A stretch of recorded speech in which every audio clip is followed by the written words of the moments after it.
The Shiftkickers concept is really about how do you keep up with change. You know, we had the GFC in 2007. There's still a lot of uncertainty with Europe and what's going on with the US dollar. What does that mean to us here in Australia? So it's really about how do you stay in front of some of these massive shifts that are about to occur.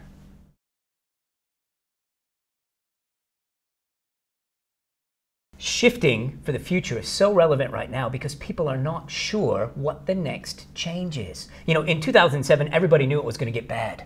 And then suddenly it got a little bit better, but now people are not really sure. Is it going to go up? Is it going to go down? Is it going to go sideways? Right now, in 2012, people are looking for which step do I take to make sure I stay in front of the next shift.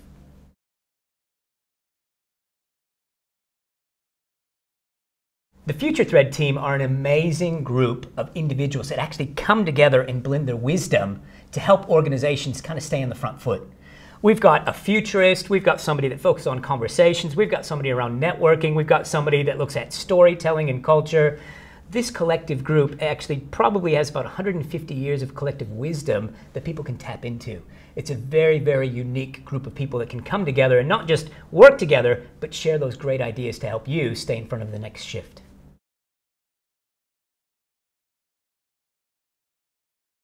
My topic is around the digital footprint. So what can I do as a leader to make sure my people are doing the things they need to do to get the job done? How do I be consistent? How do I be on path? And how do I make sure they do what they know they need to do?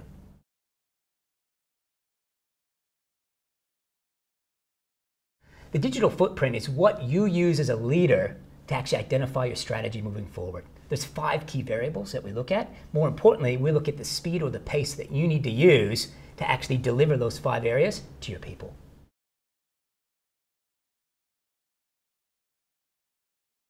I think people need the digital footprint, especially leaders, because a lot of followers, a lot of staff don't really know what they should be doing. They have an idea, and some of them are still afraid to say, I'm not really sure, because they don't want to be shot down. Somebody that has a good digital footprint creates an era around them that everybody knows exactly what they need to be doing. It's about being effective in the operational leadership side of leadership.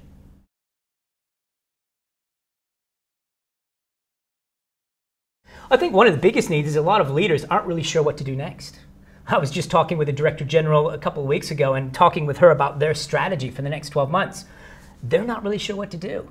They don't know, is it going to be the same? Is it going to go up? Is it going to go down? So they're actually trying to determine what do we do to be ready for anything that comes up.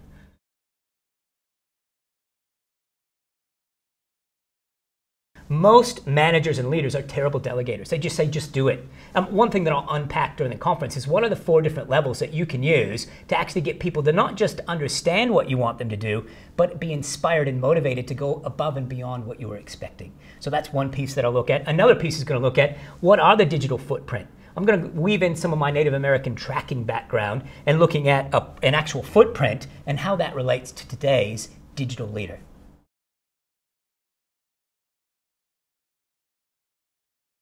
My background is around the Native American Indian and the wisdom around that. I have a great-grandmother that was Cherokee Indian. I was trained in the Apache tradition. I went to uni, studied, got the master's degree, but more importantly, I was in charge of 5 manufacturing plants in the US where we actually had to take the theory and get people to apply it to actually get better results.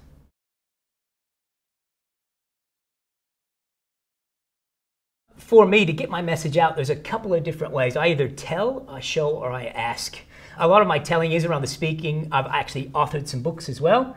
I do a lot of training, but probably the biggest area I work on is either coaching or strategic leadership and planning. Those are the 2 biggest areas that I spend most of my time on.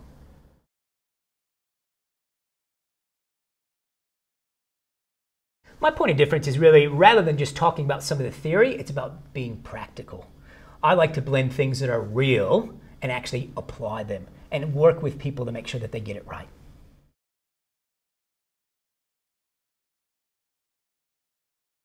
What got me started to work with teams is really, I was an adventure guide, and I started working with people from climbing and abseiling and everything else, and started working with corporates and using that as a way to accelerate their communication and their trust. The minute you get 2 people to connect and have a true connection without the titles, without the office environment, amazing things can happen. And that's what I'm really excited to continue on.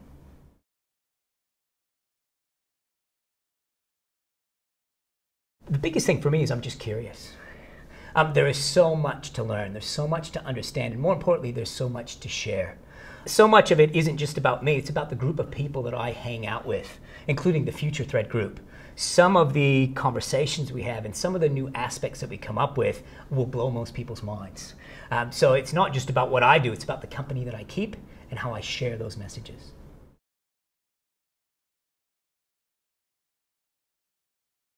For me, 2012 was about how do you make things easy for yourself? And my focus with my clients this year is, although there's some uncertainty, how do you stay focused and make things easier?